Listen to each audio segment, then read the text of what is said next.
Bismillahirrahmanirrahim. Alhamdulillahirabbil alamin.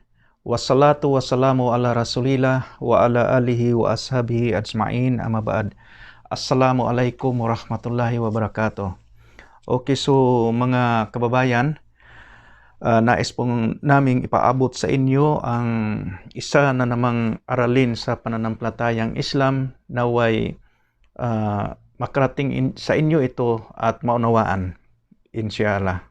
Okay, so ngayon ang ipapaliwanag po namin ay patungkol po sa relihiyon ng mga propeta mula kay Adan, kay Noah, kay Abraham, kay Moses, kay Jesus at Muhammad, peace be upon them all.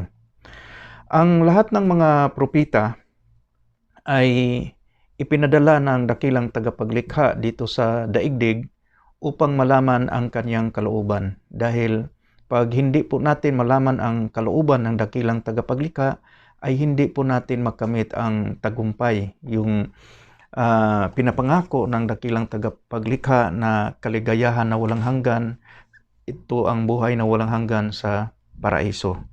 Okay, so para po ninyong maunawaan, magsimula po tayo sa unang tao na nilikha ni Allah subhanahu wa ta'ala. Sino po siya? Siya po si Adam alayhi salam. So si propeta Adan or Adam alayhi salam, alam po nating lahat mula sa Biblia maging sa Quran, ito ay maliwanag na si Adan alayhi salam ay nilikha ni Allah subhanahu wa ta'ala doon sa paraiso. At una siyang nilikha at ang sunod na nilikha ay si Eva, kung sa Arabic pa ang kanyang pangalan ay si Hawa.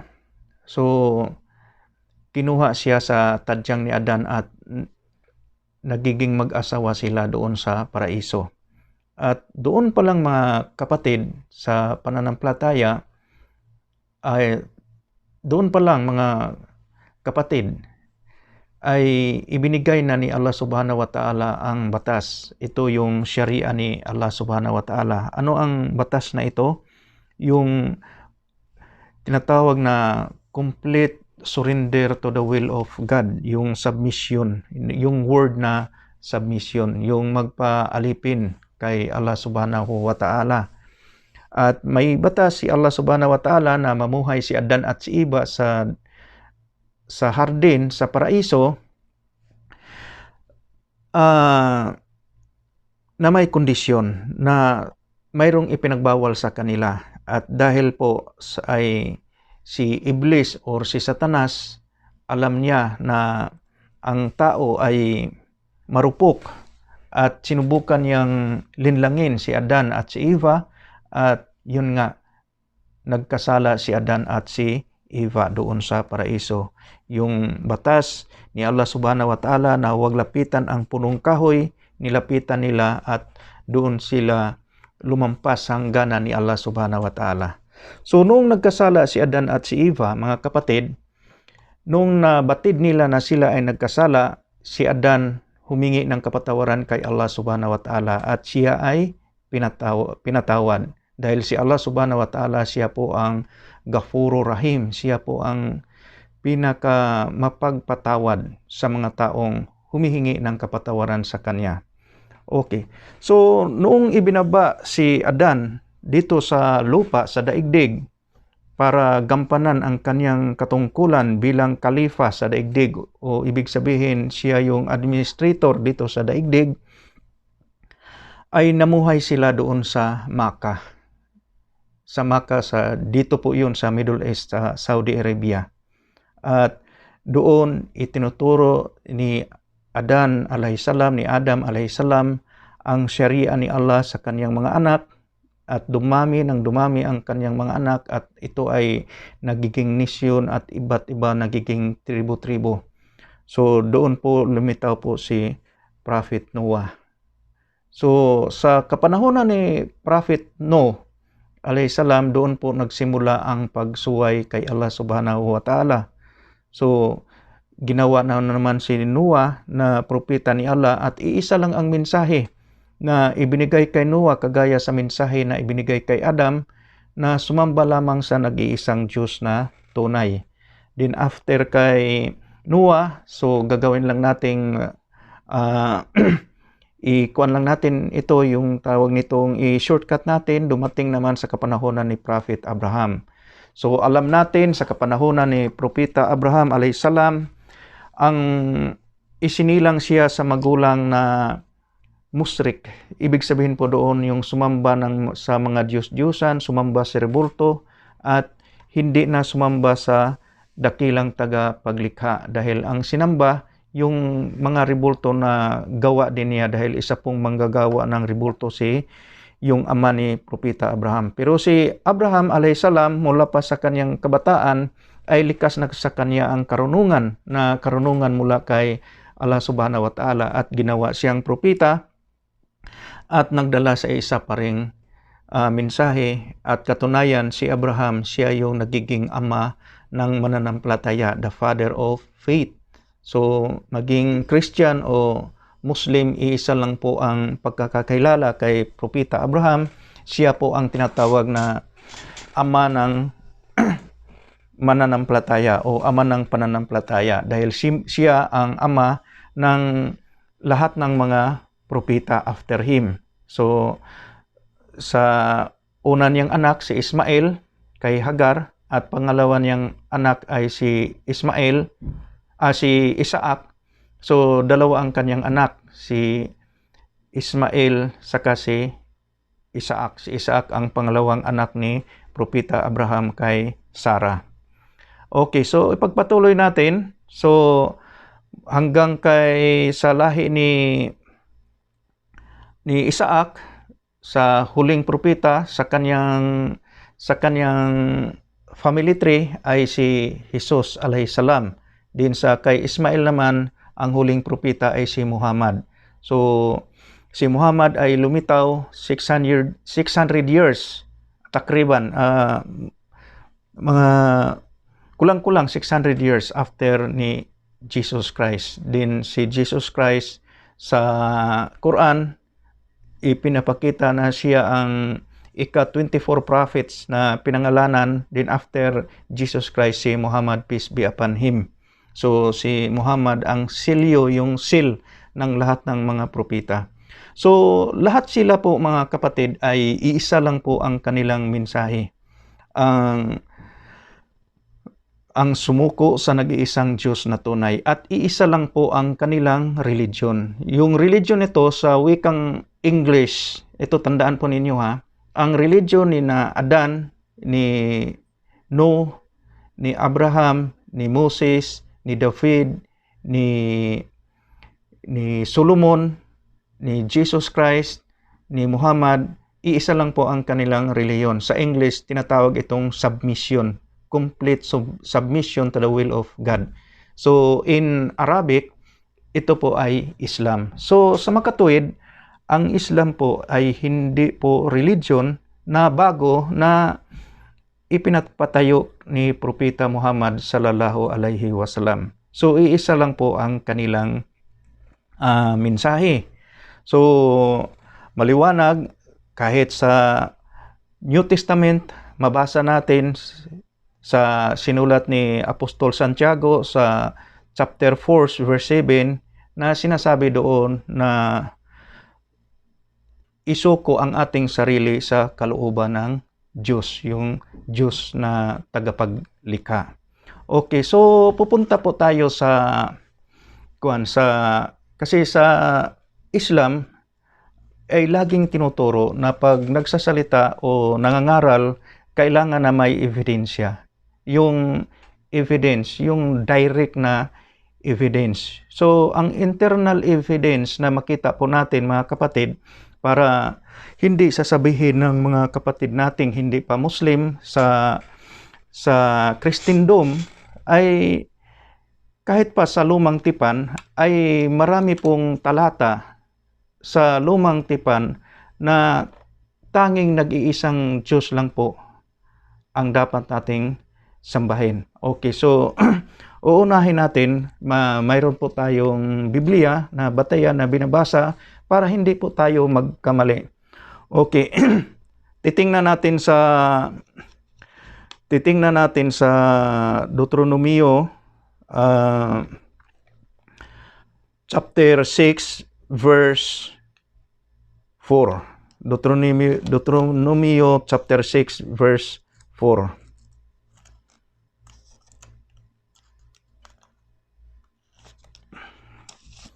Okay, so dito mabasa natin, si Yahweh lamang ang Diyos.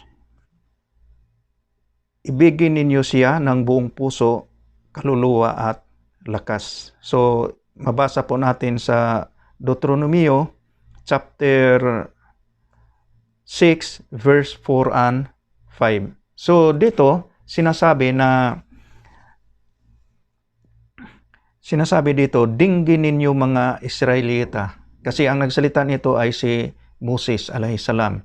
Sinabi niya, si Yahweh lamang ang Diyos, ibigin ninyo siya ng buong puso, kaluluwa at lakas. So, bibigyan ko kayo ng background.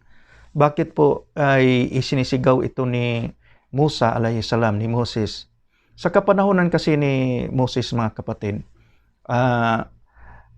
mayroong nagpakilalang Diyos sa kapanahonan niya, si Faraon. Kung sino yung magiging head ng state ng Egypt, ang tawag po sa kanya ay Faraon. Ang Faraon po ang kinikilalang Diyos sa mga Egyptohanon sa kapanahonan na iyon. At yung mga Israelita ay nagiging alipin ni Faraon. So, nahawa ang mga Israelita sa pananampalataya ng mga musyrik. Yung ibig sabihin ng musyrik, yung naniniwala sa mga Diyos-Diyusan, yung mga bato o taong Diyos o ano paman, yung mga bagay na nilikha ni Allah subhanahu wa ta'ala. So, yun po ang dahilan kung bakit isinigaw ni Moses na iisa lamang ang Diyos. Ang Diyos na ito ay ang pangalan niya sa pangalan ng Middle East ay Allah. Ito ang salitang Arabic. Sa salitang Aramaic, Allah. Tapos sa salitang Hebrew, Elohim. Yung him doon, yun yung tinatawag na plural of respect. Eloy, Elohim. So, yung tatlong wika na yun, mga kapatid, yun ang tinatawag na Semitic language. So, bakit magtataka kayo na bakit ang binabasa ko dito Yahweh? Dahil ito po yung pagkasalin ng nagsasalin sa salitang English, Tagalog, Bisaya, dahil binabago po nila ang mga pangalan. So, mahaba pong usapin po yun, yung pagbago-bago ng mga pangalan ng mga propeta, pati pangalan ng dakilang tagapaglikha ay kanilang binabago. Okay, so isa pang katibayan sa kaisahan ng Diyos sa Lumang Tipan, mabasa po natin sa Isaias sa Isaias 46:9, chapter 46 verse 9. 46 verse 9. Sinasabi dito, dili-dilihin ninyo ang matagal ng nakaraan. Inyong kilalaning ako lamang ang Diyos at liban sa akin ay wala ng iba. So, maliwanag mga kapatid na sinasabi ng Diyos sa Lumang Tipan dito sa Isaias 46 verse 9 na sabi niya, at liban sa akin ay wala ng iba pa. Okay, so sa kapanahonan ngayon, dapat ang mga tao gagamitin ang kanilang isip, gagamitin ang kanilang talino na wala na talagang iba pang Diyos na karapat-dapat na sambahin maliban sa nag-iisang Diyos, yung Diyos ng mga propeta, yung Diyos na isinisigaw ng mga propeta sa unang panahon. Dahil tayo lang po ay sumusunod lang po tayo sa kanilang yapak. At kung may magpakilala o may ipinakilala na bagong Diyos sa kapanahonan ngayon, ay fake po na Diyos yun. Hindi yun ang tunay na Diyos na sinasamba ng mga propeta noong unang panahon. Okay, so ipagpatuloy pa rin natin. So, mabasa natin dito sa Isaias sa Isaiah 43 verse 10 and 11. 43 verse 10 and 11. Okay, sinabi dito, isang bagong awit na ukol kay Yahweh ay inyong awitin, ang buong daigdig sa kanya ay magpuri. Yaong mga tao na nangaglalayag ay purihin siya ng lahat ng nilalang sa karagatan at sa mga bansa. Sa baybaying dagat magpuri sa kanya. Kayo ay nagdiwang, kayong nasa ilang lahat ninyong bayan. Mga taga-Kidar, kayo ay magdiwang. Kayong taga-Sila, kayo ay magalak sa pag-aawitan, kayo ay umakyat sa tuktok ng bundok at kayo'y sumigaw. Okay, so mga kapatid, inshallah, bibigyan tayo ni Allah subhanahu wa ta'ala ng iba pang time at dito maliwanag po pati pa lugar ay ito ay hula mula kay Propeta Isaias na ang mga alipin ng dakilang tagapaglikha ay mag-awit ng bagong awit at pinangalanan pa ang lugar sa Kedar. So sino si Kedar po mga kapatid? Isa po ito sa mga anak ni Propeta Ismail. Din kayong taga-Sila, ano tong Sila? Ito yung lugar sa Madina. Sa Madina lugar. So ang Madina po mga kapatid, tinawag itong Madina al-Munawwarah. So ito yung Nur, ito yung ang Madina sa tinawag itong Munawwarah dahil doon nanggaling ang liwanag.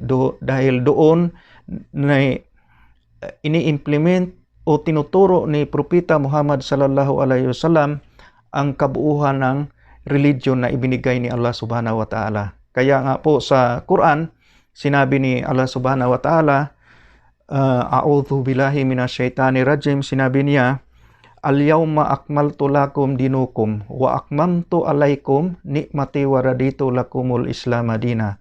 Sinabi ni Allah subhanahu wa ta'ala, sa araw na ito, ginagawa kong ganap ang inyong pananampalataya at ibinigay ko na ang lahat ng mga biyaya at pinili ko ang Islam na magiging inyong religion.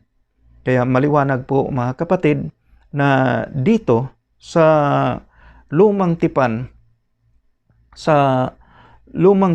ay ipinahayag ni Allah subhanahu wa ta'ala ang lugar mismo kung saan manggaling ang liwanag. At dito sa Isaiah 43:10 hanggang sa 11, sinabi ni Allah subhanahu wa ta'ala, Israel, ikaw ang saksi ko. Hinirang kita upang maging lingkod ko, upang makilala mo ako at manalig ka sa akin. Walang ibang Diyos na una sa akin, ni mayroon pa mang iba na darating. So ito, maliwanag mga kapatid ha, ang mga Israelita, si Israel ay sinabihan ni Allah subhanahu wa ta'ala, ikaw ang saksi ko. So sino si Israel? Ito si Jacob, yung anak ni Isaac. Si Isaac, pinangalanan ni Allah na Israel. Sinabi niya, ikaw ang saksi ko. Hinirang kita upang maging lingkod ko. So, alipin. So, pag sinabing alipin ni Allah. Upang makilala mo ako at manalig ka sa akin. Walang ibang Diyos na una sa akin, ni mayroon pa mang iba na darating. So, huwag na tayong mag-expect na mayroong pang susunod na Diyos after na ipinakilala sa atin ang Diyos ng mga propeta. Huwag na tayong maniwala mga kapatid, lalo na sa atin dyan sa Pilipinas. Marami pong nagpakilalang Diyos. So natuklasan ko 2014 pa pala, mayroon din doon sa Marabilis, Bataan, mayroon din silang Diyos doon. Ganon din, pananampalataya pa rin. Ang kinikilala nilang Diyos ay tao. Sa 11 sinabi dito, ako ay si Yahweh, tanging ako lamang ang tagapagligtas, wala ng sinuman. Okay, so sinabi dito, ako si Yahweh. Kung hindi pa nila translate sa pangalang Yahweh, sinabi dito na ako si Allah. Maliban sa akin, wala ng iba pang tagapagligtas. So, ang Diyos lang ang tagapagligtas. Ang trabaho ng mga propeta, ipinakilala ang dakilang tagapaglikha na si Allah, at ang trabaho nila ay mangunguna sila sa pag-implement ng Sharia ni Allah, yung batas ni Allah. At tayo namang tao na follower ng propeta na yon ay kailangan na pag-aralan natin kung paano isinabuhay ng propeta na yaon ang katuruan para hindi tayo maligaw. Kaya pag sinunod mo ang propeta, hindi ka talaga maligaw. Pag hindi mo susundin ang propeta, maligaw ka. Kaya sinabi ni Propeta Muhammad sallallahu alaihi wasallam, before siya tumaliwan sa mundong ibabaw, sinabi niya, iiwanan ko sa inyo ang dalawang bagay. Pag ito ay inyong panghawakan, ay hindi kayo maliligaw. So anong dalawang bagay na ito? Yung Quran at yung kaniyang sunnah. Ano yung sunnah? Yung kaniyang mga ginagawa na nai-record na tinatawag ngayon na hadith. Okay, so ipagpatuloy pa natin mga kapatid yung pagbabasa ng mga katunayan na mayroon talagang ang mga propeta ay nagsusulat o nananawagan na mayroong iisang Diyos lang. So babasahin pa natin sa 1 Chronicles chapter 17 verse 20. Sinabi dito, wala pa kaming narinig na tulad mo, Yahweh. Walang Diyos maliban sa iyo.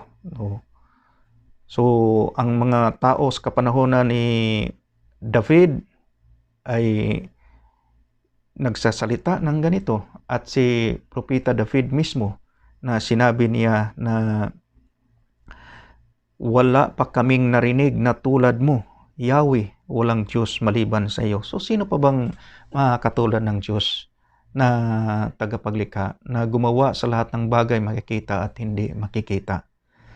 Okay, so marami na tayong nabasa at dagdagan pa natin para sa magiging panatag ang ating loob sa paniniwala na mayroon lang talagang nag-iisang Diyos na tunay, na kahit pa sa lumang tipan na sa Biblia ng mga Kristiyano ay mababasa natin. Dahil mamaya inshallah before tayo magtapos ay babasahin din natin ang patutuo ng Quran patungkol sa nag-iisang Diyos na tunay.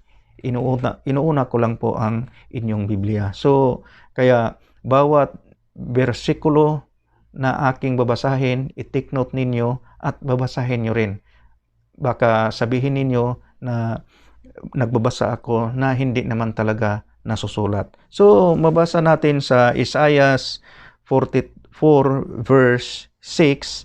Sinabi dito, ang sabi ni Yahweh na makapangyarihan sa lahat, hari at tagapagligtas ng Israel, ako ang simula at siya ring wakas, walang ibang Diyos maliban sa akin. La ilaha illallah. Maliwanag mga kapatid, na sinabi ng Diyos, ako ang simula at siya ring wakas, walang ibang Diyos maliban sa Kanya. Kaya, stick to one tayo. Maniwala tayo sa nag-iisang Diyos. Mamaya, maunawaan ninyo kung bakit kailangang maniwala tayo sa nag-iisang Diyos. Dahil maganda ang mensahe sa bagong tipan at lalo na sa Quran, inshallah. Okay, so pagpatuloy pa natin, ang katibayan, mayroon pa tayong mabasa sa Isaiah 44, sa Isaiah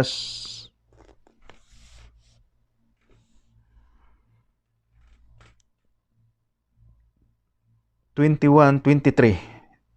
Isaiah 45:21-23.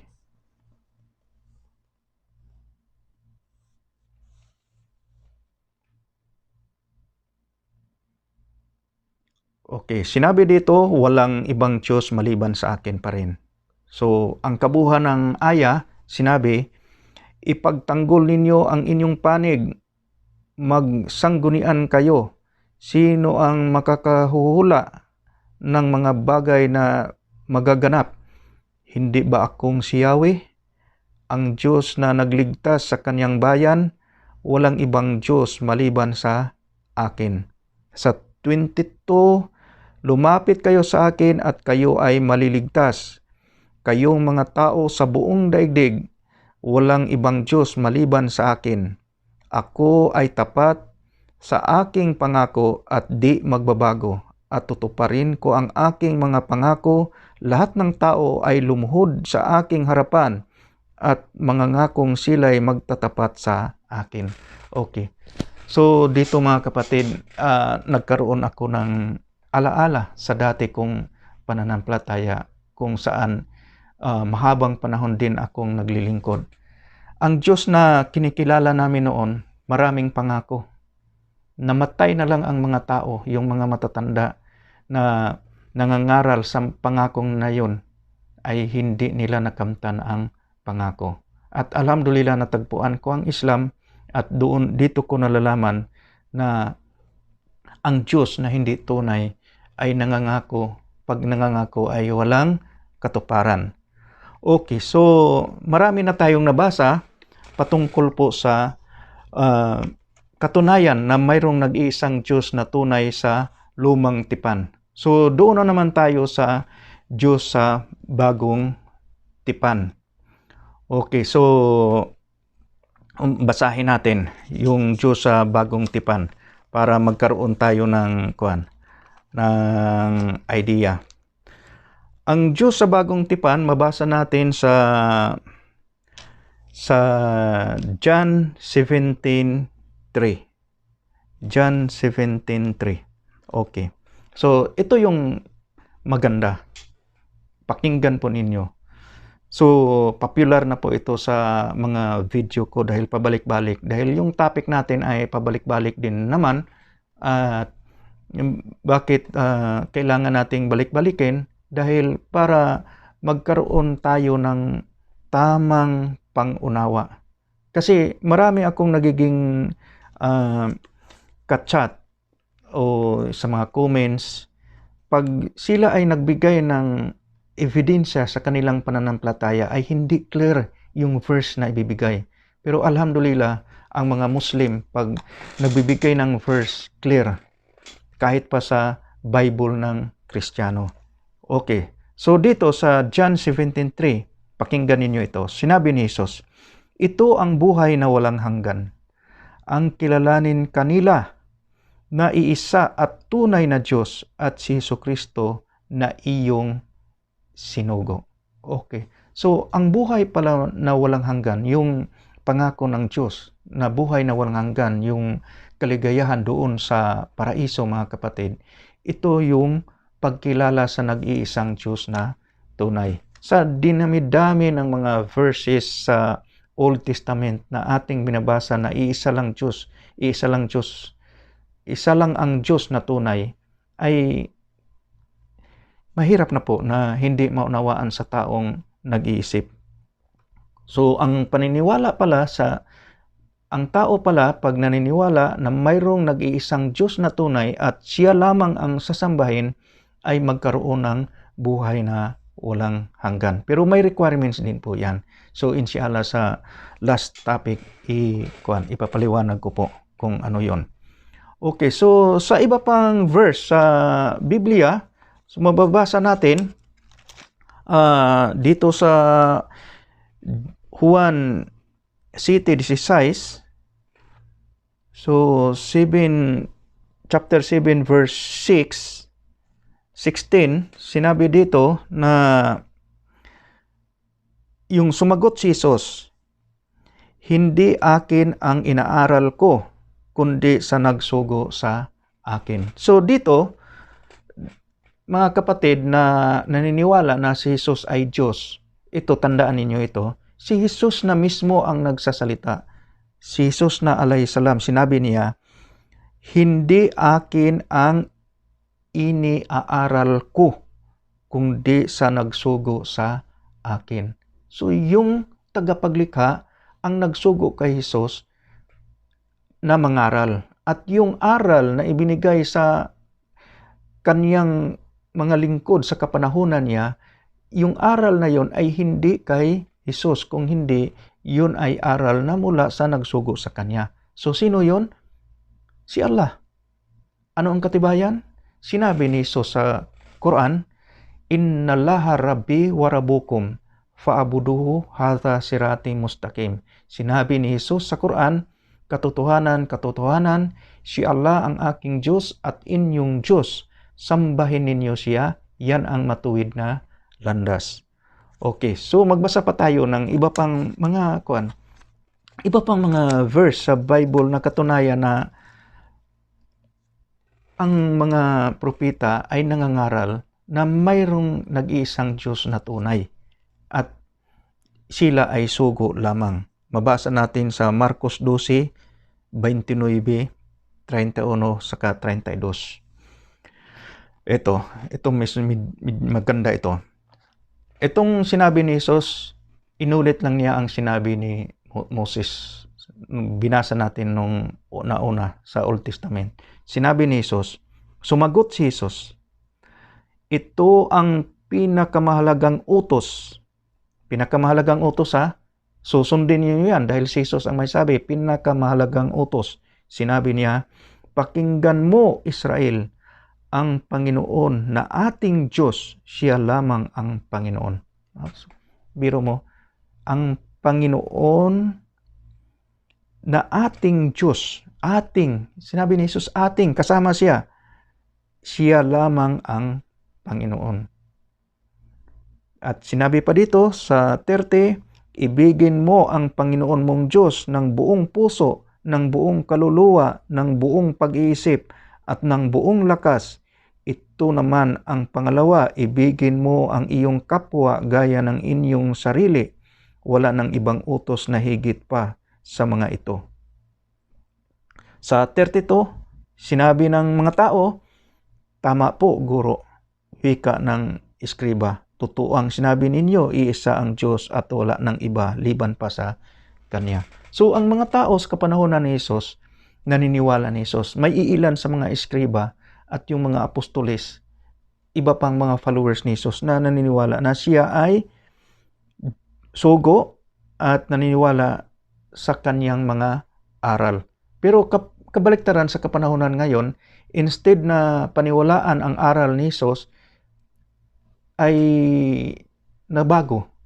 Gumawa ng sariling aral at si Jesus ginawang Diyos. So, baliktad po mga kapatid. Okay, so babasa pa tayo ng isa pa na katunayan sa Mateo 19, sa chapter 16, verse 17. So, mabasa natin dito.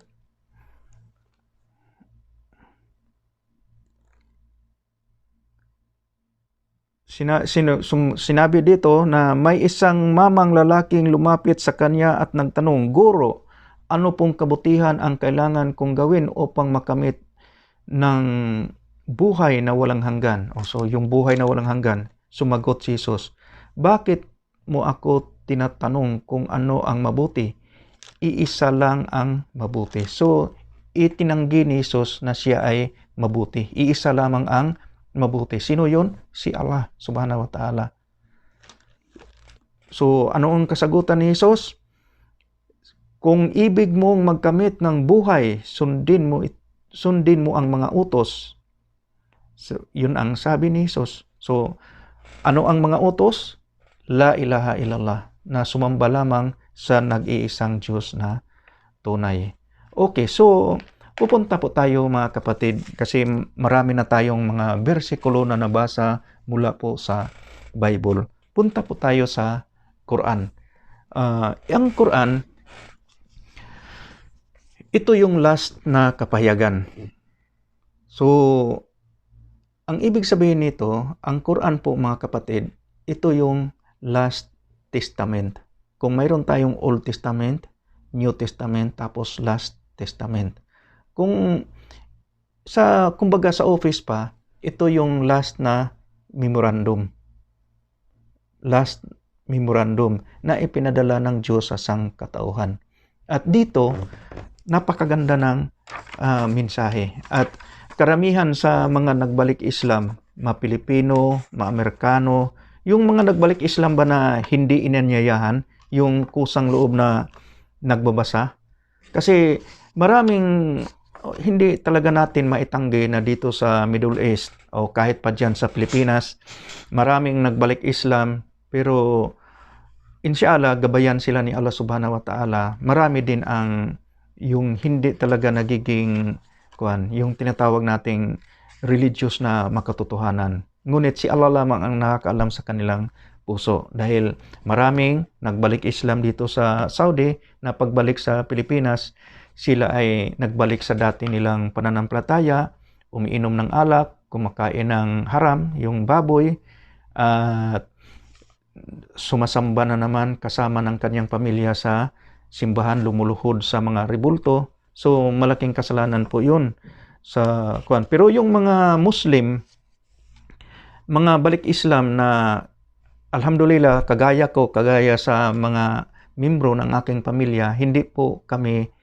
pinupuntahan ng Muslim at binigyan ng aral. Talagang natagpuan po namin ang Islam dahil po sa aming pagsaliksik, dahil nawala na kami ng pananampalataya sa dati naming inaniban na pananampalataya. At dito sa Islam, natagpuan namin ang tama. Bakit nagbalik Islam ang mga Christians na hindi pa Muslim noon, mga kapatid? Nang nabasa ang Quran, kasi sinabi ni Allah Subhanahu wa Ta'ala, Dhalikal kitabu la raiba fihi hudalil mutakin. Sinabi ni Allah Subhanahu wa Ta'ala, ito yung aklat, la raiba fi, yung wala kang makitang yung doubts, yung pag-alinlangan, at ito yung huda, yung guidance sa mga mutakin, yung may takot sa Diyos. Kasi ang taong tunay na may takot sa Diyos, talagang maghanap po talaga siya ng katotohanan. Kung ang kanyang pananampalataya mayroong bahid ng pag-alinlangan, mayroon ng bahid na kamalian sa doktrina, sa aklat pa lang na binabasa, so ibig sabihin, may doubts. So, ang Quran na to, sinabi ni Allah Subhanahu wa Ta'ala, without doubts, wala kang makitang kamalian.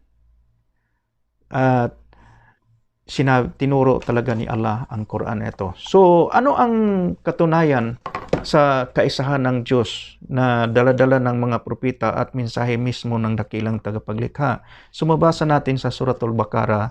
Ito ay sa chapter 2 ng Quran, verse 163. Sinabi ni Allah, diretso na lang tayo dito sa Tagalog. Ito yung pinakamalapit na kalugan. Sinabi ni Allah, at ang inyong Panginoong Diyos ay iisang Diyos lamang. La ilaha illa huwa, wala nang iba pang Diyos na karapat-dapat pag-ukulan ng pagsamba maliban sa Kanya, ang pinakamahabagin at ang pinakamaawain. Bakit mahabagin at pinakamaawain? Mga kapatid, ang tingin ng Diyos sa lahat ng tao sa buong daigdig ay pantay. Habang nandito pa tayo sa daigdig, ang karapatan natin sa dakilang tagapaglikha, sinamba mo man siya o hindi sinamba, ay equal, pareho lang. Pag nagbigay siya ng hangin, lahat ay nakakalanghap. Pag nagbigay siya ng ulan, lahat ay nagbigyan ng ulan. Pag nagbigay siya ng bagyo, ay lahat na bagyuhan. Pag nagbigay siya ng kagaya ngayon, pandemic, yung epidemya, so lahat. So kailangan na mag-iingat. Kaya bakit sinabi niya dito na siya yung pinakamahabagin at pinakamaawain. Pero yung last na rahim niya, yung awa niya, mga kapatid, ay doon sa paraiso, ay ito ay para lamang sa kanyang mananampalataya, yung hindi nagtambal sa kanya.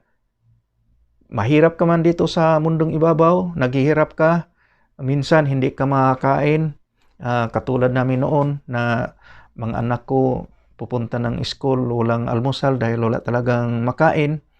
So, kung naghirap ka sa mundong ibabaw, namatay ka, na wala kang ibang Diyos na sinasamba maliban kay Allah, doon matanggap mo ang awa ni Allah.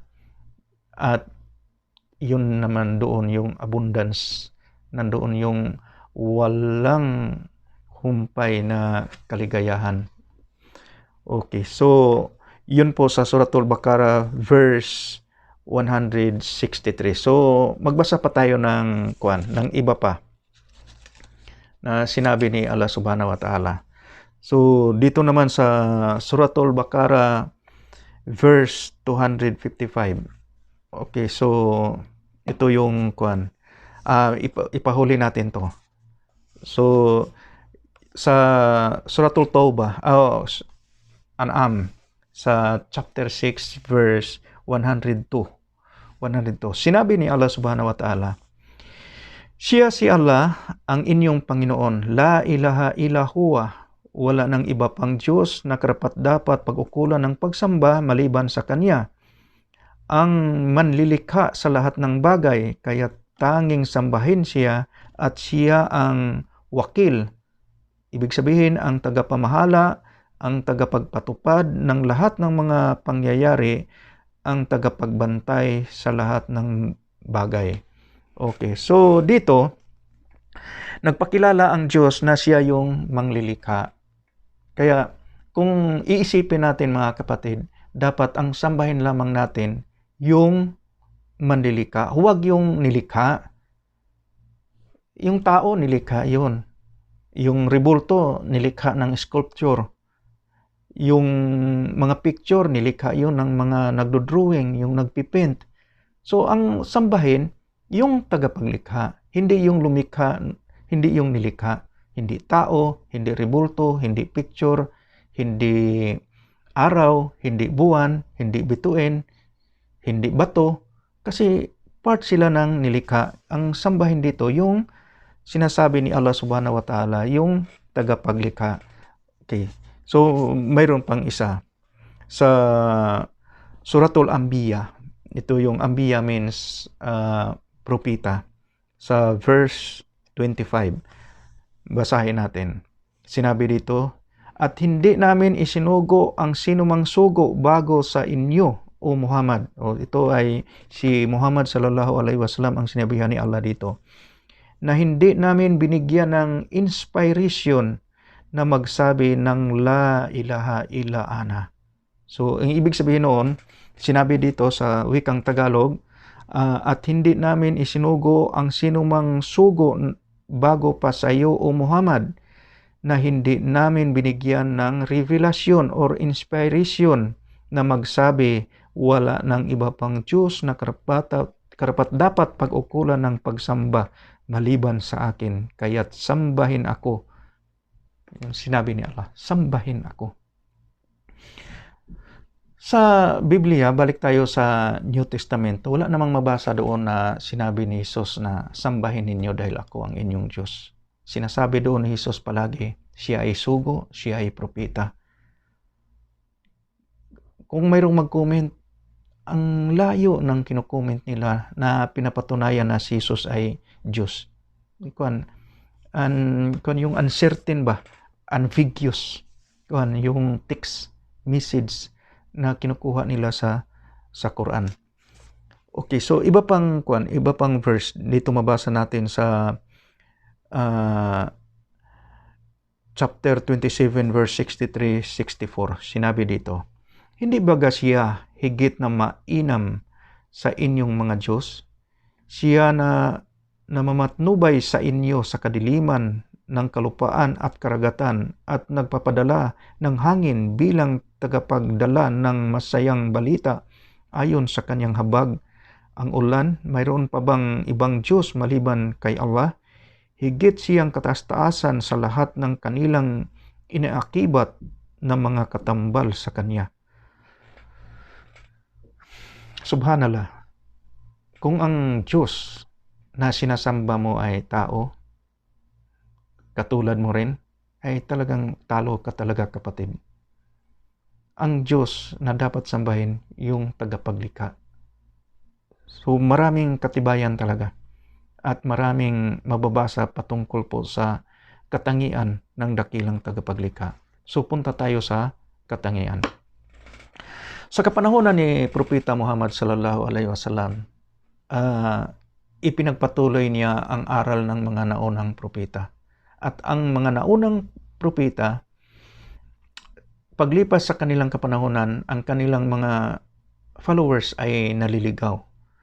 At sa mahabang panahon, sa kanilang pagkaligaw, mayroon pa ring iilan na nanatili sa dalisay na pananampalataya at mas majority ang naliligaw. Kaya pagdating ni Propeta Muhammad sallallahu alaihi wasallam, pinuntahan siya ng iba't ibang mananampalataya. May mga Christian, may mga Hudyo, lumapit sa kanya, at yung iba pang mga musyrik, yung mga pagano, nagtatanong kung sino ang iyong Diyos. So inireveal ni Allah subhanahu wa ta'ala, sinabi niya doon, sabi niya, Kul huwallahu ahad. Ibig sabihin doon, sinabi niya, sabihin mo Muhammad, ako si Allah ang nag-iisa. Allahus samad. So ibig sabihin doon, siya ay ganap, walang pangangailangan. Kaya ang reliyong Islam, kapatid, kung nakinig po kayo, hindi po ito nangailangan ng pira sa inyo. Sinabi ni Allah subhanahu wa ta'ala, Allahus samad, siya ay ganap, walang pangangailangan. At sinabi pa niya sa Suratul Yasin, verse 21, sinabi niya, Ittabi'u ma la yas'alukum azra wa hum mu'tadun. Sabi niya, sumunod lamang kayo sa mga mangangaral na walang hinihiling na kapalit mula sa inyo. Kasi asamad siya ay ganap, walang pangailangan. Sinabi niya, lam yalid wa lam yulad. Hindi ako nanganak at hindi rin ako ipinanganak. Dahil ang bintang ng mga tao sa kanya, yung naligaw kasi tayo Kasi ang sinusunod natin, yung religion ng mga pagano mula sa Roma. Alam mo naman natin, 2,000 years ago, wala pa si Jesus Christ. Ang mga Romanhon, mga taga-Roma, taga-Western, ay dati mayroon silang Diyos na Ama, Diyos Anak, Diyos Espiritu Santo. At doon tayo sumusunod, hindi tayo sumusunod sa mga yapak ng mga propeta. So, ito yung sagot ng Diyos ni Allah. Lam yalid wa lam yulad. Hindi ako nanganak at hindi rin ako ipinanganak.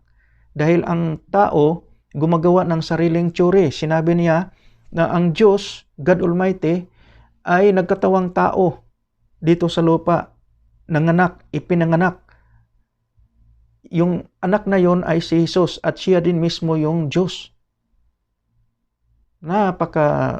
Napakalayo sa tsurya na yon. Tapos may mabasa ka sa Biblia na sinabi na si Jesus ay umakyat sa langit at umupo sa kanan sa trono ng Diyos. So kung umupo siya sa kanan, ilan na sila doon nakaupo? Dalawa na. So dalawa yung Diyos. So saan doon yung tsuri na ang Diyos ay bumaba sa lupa at nagkatawang tao? Kaya itinanggi po ito ng Diyos.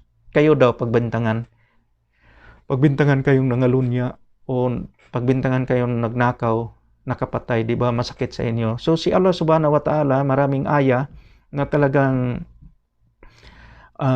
kasuklam-suklam ang pagbintang sa kanya, na sinabi na siya ay nagkaanak at siya din ang ipinanganak. Kaya sinabi niya, lam yalid wa lam yulad.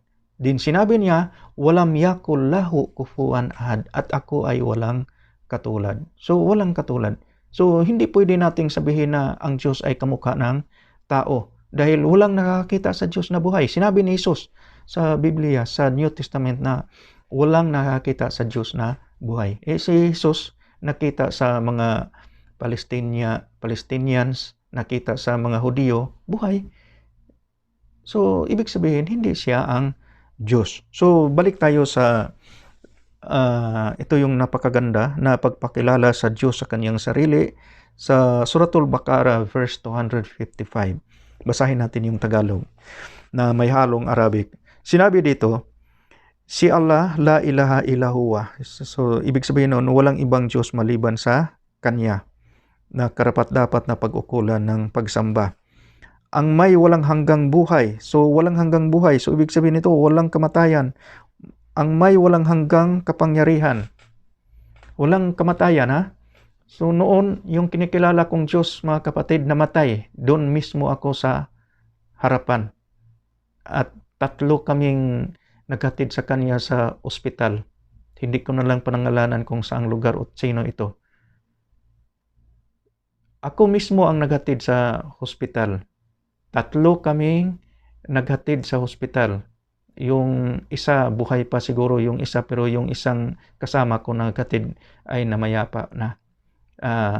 Ginagalang ko siya dahil siya ang nagiging foster mother ko noon at very supportive po sa akin. Pero nakakalungkot lang na namatay siya na hindi kami nakapag-usap dahil pag nag-usap naman kami tungkol sa pananampalataya, hindi talaga ako paniniwalaan at sasabihin lang na nag-traitor ka lang sa amin, Jun.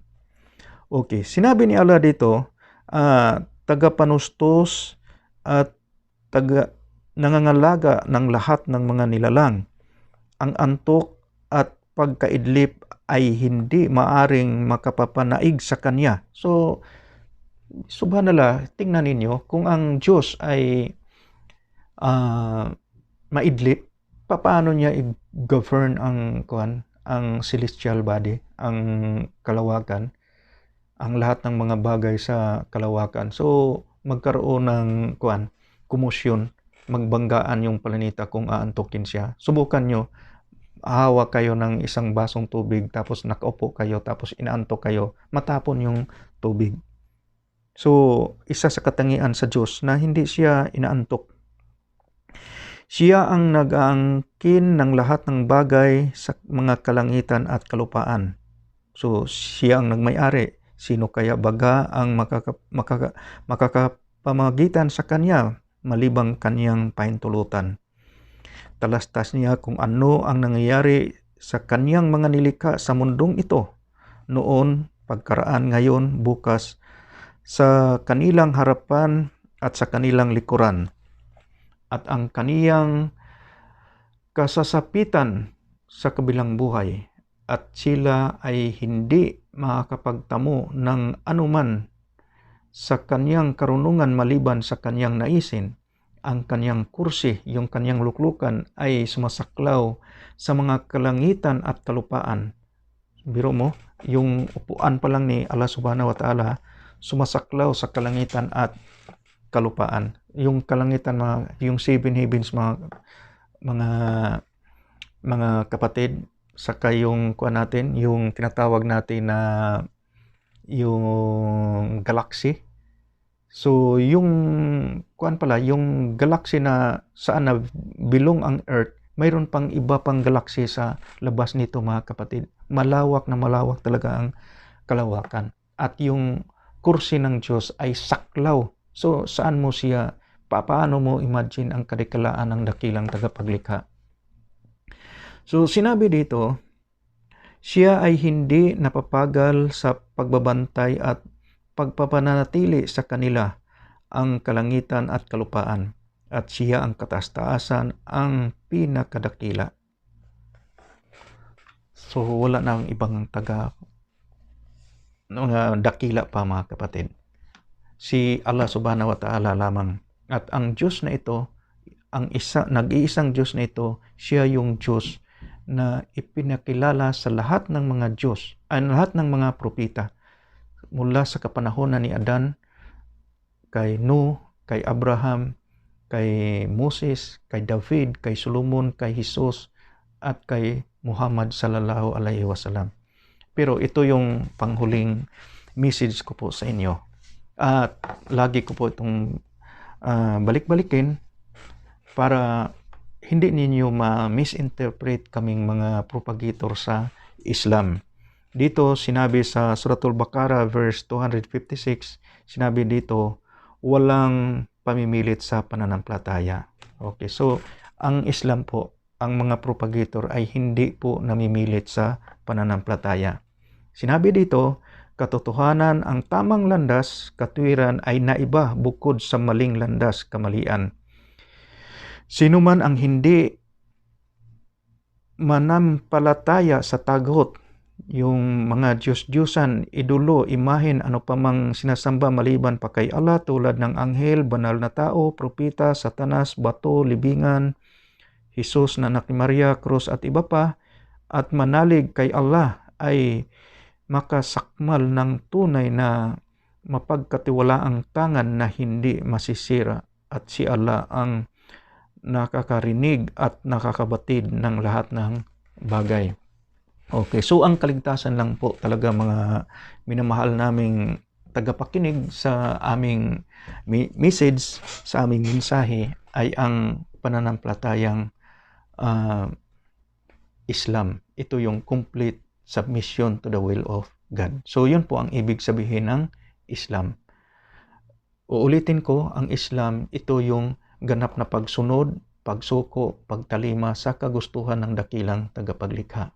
Pag ang tao ay sumusunod, sumusuko at tumatalima sa kagustuhan ng tagapaglikha, ang tawag po sa kanya ay Muslim. Muslim. Okay. So, sino po si Allah? Ang word na Allah, mga kapatid, ito yung proper name ng God Almighty na tinatranslate sa iba't ibang mga pangalan. Pero ang proper name talaga niya ay Allah. Ang God Almighty, ang word na Allah ay proper name. Hindi siya Diyos lang ng mga Muslim, kung hindi siya ay Rabbil Alamin. Siya ang Diyos sa sansinukob. Ma-Muslim ka man or hindi Muslim, naniniwala ka man o hindi naniniwala sa nag-iisang Diyos, pero ang Diyos mo pa rin ay si Allah. Siya ang nag-provide ng hangin na hinihinga mo ngayon. Siya ang nag-provide ng liwanag. Siya ang nag-provide ng liwanag sa gabi sa pamamagitan ng buwan, at siya yung nag-provide ng biyaya sa iyo. So pantay tayong lahat. Hindi ibig sabihin pag nag-Muslim ka, yayaman ka. Hindi ibig sabihin na pag mahirap ka, malayo sa iyo ang awa ng Diyos. Bakit ganon? Dahil mayroon tayong kanya-kanyang tinatawag na kadar o kapalaran sa ibabaw ng lupa. At binigyan lang tayo ng dakilang tagapaglikha ng choice, laya na maniwala sa kanya or hindi. Kaya naghanda siya ng impyerno at naghanda rin siya ng paraiso. Ang impyerno para sa mga taong hindi sumamba sa kanya, at ang paraiso para sa mga taong sumamba sa kanya at iniiwasan ang paniniwala sa taghot. Yung ibig sabihin, yung mga pamahiin, mga ribulto, mga anting-anting. So, kung kahit pa ikaw ang pinakamabait na tao sa buong mundo, ngunit ang sinasamba mo ay si Jesus o iba pang Diyos, si Buddha or si Mitra, ay talagang forever po kayo sa impyerno. So, bilang pangwakas, ito po ay isang imbitasyon sa pananampalatayang Islam na sambahin natin si Allah Subhanahu wa Ta'ala at paniwalaan natin si Muhammad bilang last prophet, dahil ang guidance ni Prophet Muhammad sallallahu alaihi wasallam, ito yung guidance na makapag bigay sa atin ng tamang gawain upang makamit natin ang habag ni Allah Subhanahu wa Ta'ala para makatira tayo doon sa paraiso sa araw ng paghukom. So, madali lang po mag-Muslim. Kung nais po ninyong mag-Muslim, sabihin nyo lang, sundan nyo lang ito ang sasabihin ko. Ito yung sasabihin mo pag ikaw ay nakaunawa sa aking binigay na mensahe.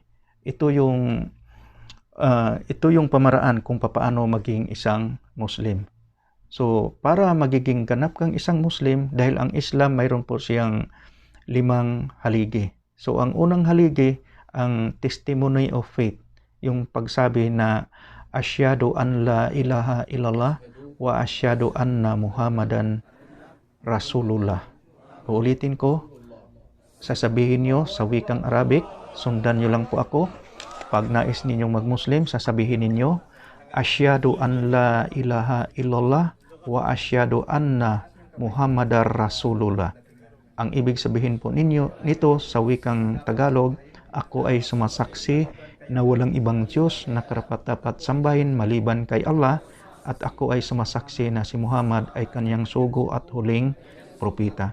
So pag binanggit mo yan, kapatid, mula sa iyong puso, dahil naunawaan mo ang mensahe ng mga propeta na nagpakilala na iisa lang ang Diyos na dapat sambahin, na si Allah, ay kung naabutan ka ng kamatayan na ito yung pananampalataya mo, 100% na ikaw po ay makapasok sa paraiso. Dahil sa pagbanggit mo sa katagang ito, ang iyong mga nagawang kasalanan mula nang ikaw ay nagkaroon ng pag-iisip, yung tamang pag-iisip, ay pinapatawad ni Allah. Dahil yung mga bata, wala pang tamang pag-iisip yun, ay wala pang kasalanan yun.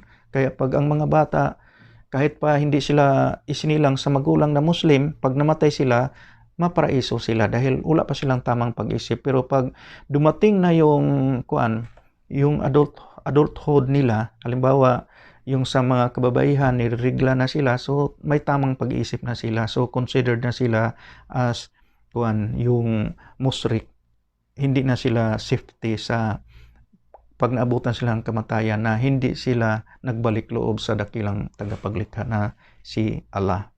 Okay, so hanggang doon lang. So dahil yun ang unang haligi ng Islam, yung shahadatain, yung pagsaksi na walang ibang Diyos na karapat-dapat sambahin maliban kay Allah, at ang pagsaksi na si Muhammad ay kanyang sugo at huling propeta. Then ang sunod na haligi nito yung salah. So ang gagawin ninyo pag nasa Pilipinas kayo, mag-research kayo kung saang may Muslim na malapit sa inyo, at doon sasabihin ninyo na ikaw ay nag-Muslim at nais mong matutunan kung paano mag-sala, dahil yun ang pangalawang haligi, yung salah, yung pagdarasal 5 times a day. Yun ang ikalawang haligi. So hanggang doon lang muna itong message ko. Hanggang dito na lang. Naway gabayan tayo ni Allah subhanahu wa ta'ala, at dadapuan tayo ng pananampalataya. At uulitin ko, sa Islam po ay walang sapilitan, at kami ay nagpaparating lamang dahil ito yung utos ni Allah subhanahu wa ta'ala. Sabi ni Allah kay Prophet Muhammad sallallahu alaihi wasallam, wa ma alayna ilal balaghul mubin.